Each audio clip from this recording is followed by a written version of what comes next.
Let's do this.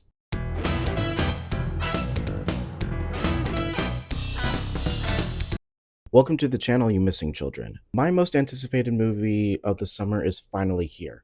Weapons, directed by Zach Krager. His sophomore film, the follow-up to Barbarian, which is one of the scariest movies of this decade in my humble opinion. The premise is simple. One Wednesday morning at 2:17 a.m., 17 third grade students from the same classroom opened the doors to their homes and with arms outstretched, ran away into the darkness and remain missing. And we now follow several community members' perspective on 1 month after the event, including from the teacher, a cop, a grieving parent, the principal, an unhoused individual, and the one kid from class who did not disappear. I have seen Weapons twice now, and I will be seeing it many more times. I'm very fascinated with this movie. I have not stopped thinking about this movie, and the longer I sit with it, the more respect I gain for it. It's not perfect, I have my flaws, but the ambition and talent that I saw in Barbarian is on full display in this movie too. Also, this movie is going to be very difficult to review without going into spoilers. If you just want to know, should I go see this movie? Is it worth my time? The answer is yes. Go do it. Do it now. I gotta go! It really is beneficial to go in blind. I will gradually go into more and more detail throughout the video, and I'll let you know when we reach those points. I'm going to start with giving the cast and the crafts recognition. I will go into the themes that resonated with me, and then I will go full spoiler detail within those themes. Sorry, y'all, just popping in one more time before we hit the meat of the review. Everything that I pulled thematically is what I personally got out of Weapons. Because there's this large little debate of like, why do you need to keep pulling themes out of a movie? Especially something like Weapons, where a lot of people are just enjoying it for what it is, and they're not necessarily digging in a bit deeper. This is just how I personally am reading the movie itself. That doesn't mean that I can't just have fun with a movie. If you're having fun with Weapons just based on the story and its own merit, then by all means, that's awesome. I think it's the artist in me that wants to read a bit more into what people say when they make art, when they make movies. And that being said, everything that I pull thematically from this movie comes from my own thoughts. Also, just because the trailers do an amazing job at keeping all the details under wraps, you're probably going to see a bit more of me than you are of any footage or anything than you normally see in like my other videos. Okay, that's it. See ya. First off, the cast in Weapons is great. It's funny because before the strikes in 2023, the casts look extremely different. Julia Gardner as Miss Justine Gandy was originally going to be Renata Reinsve. Josh Brolin as Archer was originally going to be Pedro Pascal.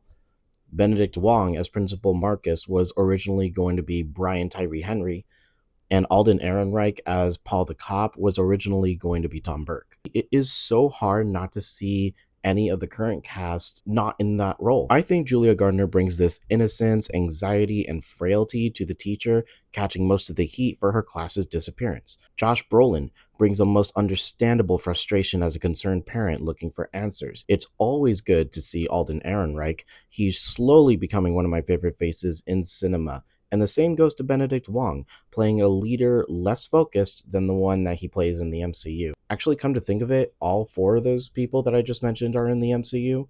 Go figure. I also need to shout out Carrie Christopher. He is a very talented child actor, and arguably he goes through the most traumatic material, and he is fantastic. I also think Austin Abrams and Amy Madigan are great in their roles. Toby Huss makes a small appearance. June Diane Raphael makes a small appearance. Shout out to the casting director. This isn't going to touch any Oscars, point blank, but this really should be getting some kind of casting nomination somewhere, even in critics groups. For crafts, I really enjoy the score. Reverberating notes, eerily like voices chattering. Also equally as effective as the score is the times that they use silence. You just sit and wait for things to happen. It's eerie in that manner as well. The cinematography is actually beautiful in parts. It's effectively creepy in other parts. The movie really throws you into the thick of it up front. And the first 2 minutes, you see all the kids running in the darkness to George Harrison's Beware of Darkness. The way the shadows dance with the lighting and the slow motion of it all, it's haunting. I think dark scenes are captured really great.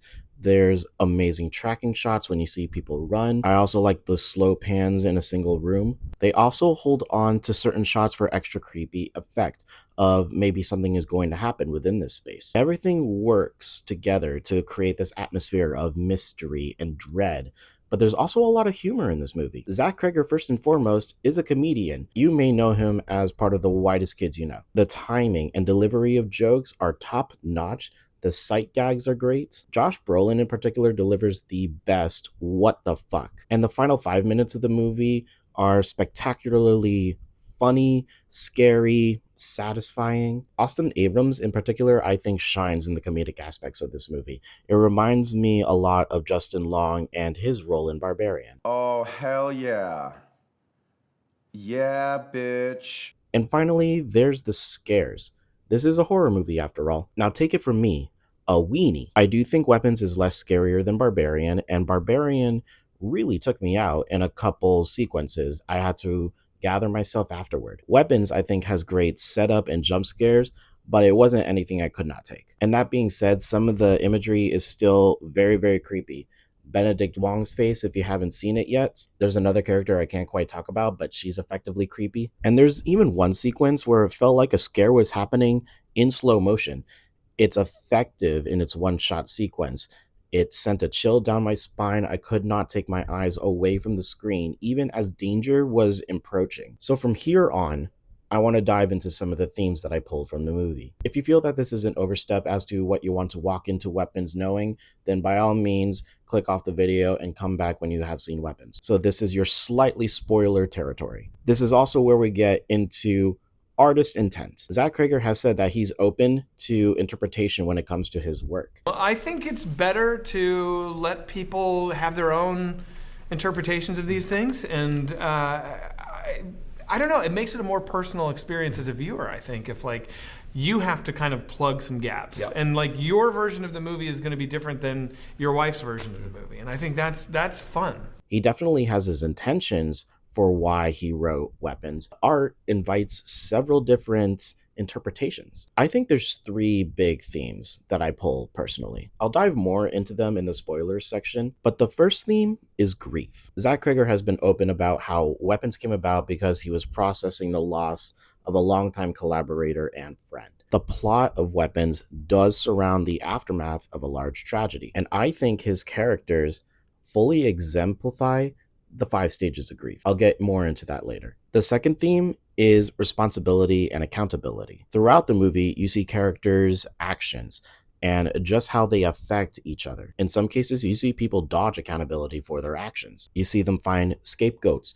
You leave others to deal with the consequences of their actions. And sometimes they don't even see the repercussion of their actions. It's easier to find excuses. And I'm not going to name all the examples I saw in the movie. You can do that for yourself as the movie unfolds. But the greatest example of this is Justine Gandy, the teacher. She becomes the center of scrutiny because all of the missing children are from her class. Plus, she has a complicated past. Essentially, she begins to have her life ruined over a witch hunt. Someone writes witch on her car in blood red, like the blood is on her hands, but also they've created a target, a focal point to center their hate. It's very Salem witch trial coded, pointing blame at each other and deflecting from wrongdoing that was initially going on. There is a character in Weapons that has this line explicitly, and I'm gonna butcher it. They say, "It sucks to clean up after ourselves. It sucks to face our own consequences." Shouldn't you be cleaning it up? I'll let the night guy get it done. The third thing that resonated with me personally is what seems to be a commentary surrounding school shootings and mass tragedy. I'm aware that Zach Kreger has already debunked that this theme was on his mind when he was writing Weapons. He did not want to get political in any way, shape, or form. However, there is a lot of strong imagery and parallels that just resonate strongly. For one, this is a tragedy that happens to young children. It's an overnight event. It fires up the community. You're looking for answers in the senselessness The parents never saw this coming. But a big detail is the now infamous Naruto run, the T-pose that the kids do as they run into the night. The T-pose is in fact inspired by the Vietnamese napalm girl. It's this infamous photo of a young naked Vietnamese girl that has just been sprayed with napalm during the Vietnam War. She's running down the street in tears alongside a number of other kids. It's violence against kids and weaponization against kids. Not to mention, the title alone just invokes something, right? Weapons, weapons, weapons. And sadly, the first parallel that you draw when you see children and weapons is a school shooting. And there's more details that I will say for the spoilers section, but for me, it's very hard not to shake the parallels of this. It goes in tandem with the second theme that I mentioned of people not taking responsibility for their actions and just how society has shaped this current generation and how unsafe the future is for our kids. We live with the consequences of those that came before us. It's a continuing issue. It's even talked about in the movie. Part of the opening narration is how the top people in the town, the cops, tried to cover this up because it was such a failure. And there's also Austin Abrams' character, James, a young man dealing with homelessness and drug addiction. And before you bite back with, well, he put that onto himself, we have cultivated a society that is complacent with it and is doing nothing about it. We are all failing the future of the country. And what exactly is a weapon? Anything you can use for harm, control, or coercion. And when I tell you that nearly any and everything can be a weapon in this movie, a gun, scissors, a fork, needles, mace, a pencil, thorns, a bottle of vodka, a carrot peeler, hate, fear, kindness, someone's past, authority, domestic partners, children. Danger is all around, and you do your best to shield your children from it, but they will encounter it eventually. So stay vigilant with them. And now from here on, I want to talk about the previous themes in a spoiler context. This is the big spoiler warning. If you do not want to know any specific plot details about weapons, skip to my closing thoughts. The spoilers will begin in 3, 2, 1. So let's talk about the theme about grief. The community is dealing with tragedy, and Zach Kreger has effectively broken the narrative into chapters, and it reflects the 5 stages of grief, albeit out of order. Denial comes from Marcus Benedict Wong, who throughout the narrative has this reluctance about him to investigate further on in leads and to keep the social norm. He is attempting to keep the peace despite the tragedy that has taken place. Anger clearly comes from Archer Josh Brolin, a frustrated parent, confrontational and retaliatory. He's the most outspoken in the town hall session. He's frustrated with the police and wants to take his own action. Bargaining spans 2 characters, Paul and James. Paul, as a cop, makes a deal with James. Don't tell anyone that I hit you, and I will let you go, but you cannot come back. Paul also has this push and pull with Justine, a former flame, even though he is currently in his own relationship. Paul is also a recovering alcoholic, and in one phone call with his partner, he says, I'll go to an AA meeting if there's time. He's bargaining his time. It's the big if. James also represents bargaining, and I'm glad that their chapters are linked together. For one, James literally pawns stolen items to fuel his drug addiction. So he's literally making a deal. Way early in the film, he opens the door for Justine as she goes to buy liquor, and he asks for change in exchange for this good deed. And of course, the biggest thing of all, James is the one that discovers the kids are all in the same basement in the house that he's burglarized, but he wants the reward money in exchange for his information. Depression comes with Justine. Upon being zeroed in as the target of the witch hunt, she begins drinking. She has this longing for connection, which is why she texts Paul. It's also partly why she wants to keep in contact with Alex, the only survivor from her class. It's this sense of survivor's guilt. We're the only 2 left. We need to stick together, she says. And lastly is acceptance, and that is represented by Alex. So we come to find out that the force behind the children's disappearance is indeed Alex's great aunt Gladys, played by Amy Madigan. We learn that Gladys has essentially turned Alex's parents comatose into husks, and she has blood rituals that can make people act on her own will. And after seeing a demonstration of this power by seeing his parents stab themselves in the face with forks, Alex unwittingly becomes Gladys's henchman, the Renfield to her Dracula. There is, sadly, acceptance to the new terms of his life as we see day to day.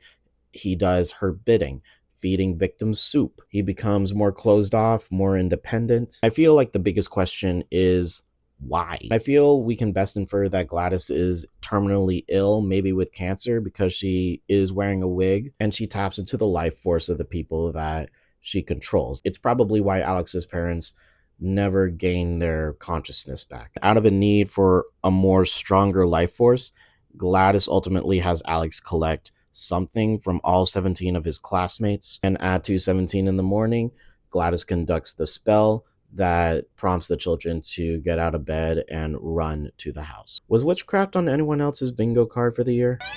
Put your hand down, Ferb. I was kind of here for the twist, I'm not gonna lie. I think Amy Madigan does amazing in this role. She's effortlessly unsettling. She looks like this mix between Longlegs, Art the Clown, the woman from Cuckoo, and she shows up in several characters' dreams before her official reveal, and it made me jump every single time. If I had to guess why, maybe if I think about how like cancer spreads throughout the body, then her consciousness kind of spreads throughout everyone that's like adjacent in this main mystery. There are other details specifically in the movie concerning parasites. The host becomes a husk and the virus takes control, and all the spellbound victims really are husks of their former self. Even after Gladys gets her comeuppance by being cartoonishly ripped apart by 17 super soldier children, you still see that those kids are not able to talk or emote. The ending overall is hilarious. It's immensely silly, and it reminds me a lot of Barbarian, how abrupt it is. And I do want to follow in on some of the more specific plot details that relate back to the commentary of a possible school shooting. We learn that Alex is being bullied in school, ironically, by Archer's son, Matthew. And it is sad to say that a bullied kid may be pushed over the edge to retaliate in violence. Also, there is this idea that the parents may not see that their kid is part of the problem. Like Archer, I know he would not approve of the knowledge that his son is actively being a bully. But the funny thing is, Archer has a nightmare, right?